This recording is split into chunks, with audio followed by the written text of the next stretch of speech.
네, 일부 종목의 주가 상승과 폭락이 발생한 사태를 둘러싸고 시세 조정 의혹의 중심에 서 있는 투자자문업체 라더견 대표 구속 여부가 이르면 오늘 밤에 결정됩니다. 네, 앞서 오전 10시 반 시작된 라 대표의 구속 전 피의자 신문은 3시간 가까이 이어졌는데요. 현장 취재기자 연결합니다. 윤성훈 기자. 네, 서울 남부지방법원 앞에 나와 있습니다. 네, 이번 사안의 쟁점이 됐을 텐데, 구속영장 실질심사, 검찰과 라 대표 측 사이에 어떤 공방이 오갔습니까? 네, 우선 검찰이 확보한 자료도 방대하고 라 대표도 그동안 YTN과의 인터뷰에서 주가 조작과 폭락 책임에 대해 부인해온 만큼 양측이 치열하게 공방을 벌인 것으로 보입니다.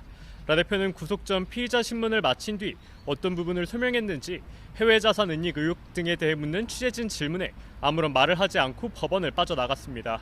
직접 들어보시겠습니다. 지금 어떤 부분 소명하셨어요? 지금까지 지속적으로 범행 부인해 오셨는데 한 말씀만 해주세요. 미국 골프장 매입이나 해외 자산 은닉 의혹도 있는데 그거에 대해서는 좀 어떻게 보시나요? 앞서 라 대표가 투자한 주식 종목들이 길게는 지난 2020년부터 꾸준하게 상승하다 지난달 24일 갑작스럽게 폭락하면서 인위적으로 주가를 띄웠다는 의혹이 불거졌습니다.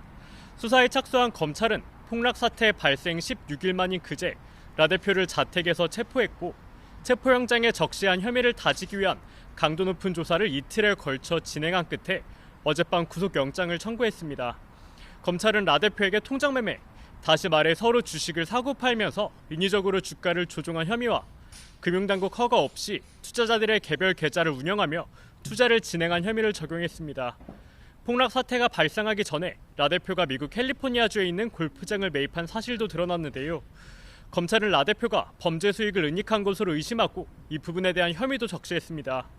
라 대표는 또 투자와 관련이 없는 업체를 문어발식으로 사들여 수익 일부를 수수료 명목으로 빼돌리는 등 그런 혐의도 지금 적용이 됐습니다. 네, 라 대표뿐 아니라 핵심 피의자들에 대한 구속영장도 청구됐죠.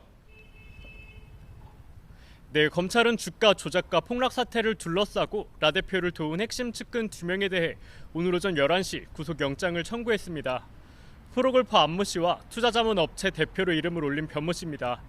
이들에 대한 구속 전 피의자 신문은 내일 오전 역시 이곳 서울 남부지방법원에서 진행될 예정입니다. 검찰 관계자는 객관적 증거로 혐의 일부가 소명됐다며 자신감을 내비쳤는데요. 이들의 신병을 확보해 구체적인 주가 조작 수법과 경위, 가담자들을 확인하는 동시에 조세 포탈 등 추가 혐의를 집중적으로 들여다볼 계획입니다.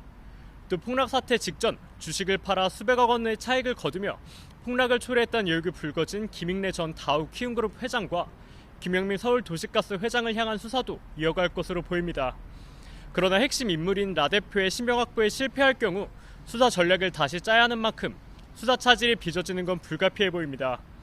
법원은 라 대표 신문과 검찰의 수사 내용 등을 토대로 이르면 오늘 밤 라 대표의 구속 여부를 결정할 전망입니다. 지금까지 서울 남부지방법원에서 YTN 윤성훈입니다.